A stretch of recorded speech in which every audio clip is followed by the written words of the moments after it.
This leads us to Baudrillard, the hyperreal, and how replications and machines threaten to make meaning meaningless. So again, we're just going to quickly go over this, and then I will open it up to our talking about science fiction here. So Baudrillard, he died in 2007. Notice these thinkers are coming closer and closer here, I say in philosophy. He was a philosopher, sociologist, and photographer. He made many trips to Las Vegas and Tokyo in the 1970s. Notice no longer the West or Europe, America, and Japan. Fascinated with consumerism, mass communication, and the effect these have on production and consumption of meaning.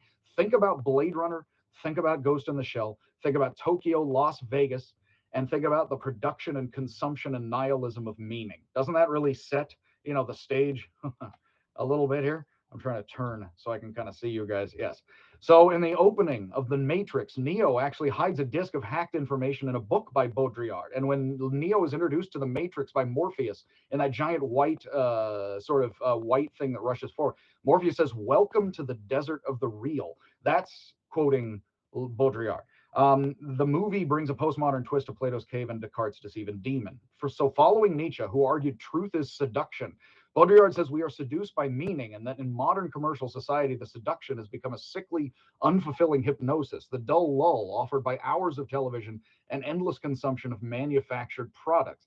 Baudrillard says we no longer live in what can be called simple reality, but rather in a simulation, a virtual reality, what he calls the hyper real. This isn't just like the space we're in right now. I mean that actually, if you walk around outside, what life means to you is now surreal and manufactured to be hyper real as you look at it with your own eyes.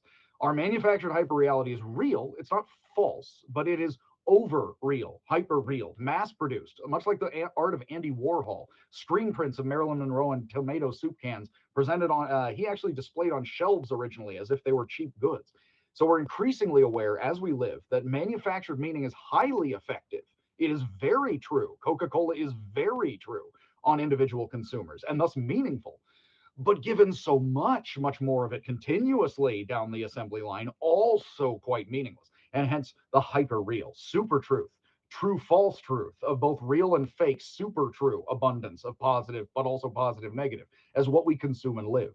Consider fast food, pornography, television, video games. I would not make any of these illegal. I'm a libertine person, but insofar as we consume them more than other things, we live in an artificial, simulated, exaggerated, and thus very stimulating, meaningful, but then insofar as it's powerfully stimulating, leading to, well, that was a manufactured product any idiot can buy, meaninglessness, leading to the succession of more, which mounts. This is almost like the cycle of violence also. For those, interested in psychology of emotion and things, it's like the blunting of things with a drug, like addiction to drugs or addiction to violence.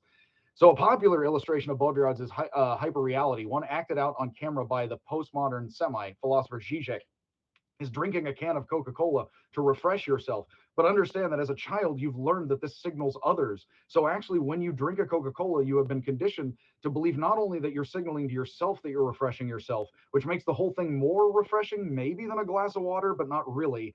But also you're refreshed in signaling to others that this is how you are an individual who refreshes yourself, which sort of colonizes you with Coca-Cola. It makes a choice as an individual to act in a provocative way, but it's near identical cans of cola anybody could drink. So watching commercials, we learn that drinking a brand of cola stands out as an exciting experience of celebrities, but we also know these cans come from a factory.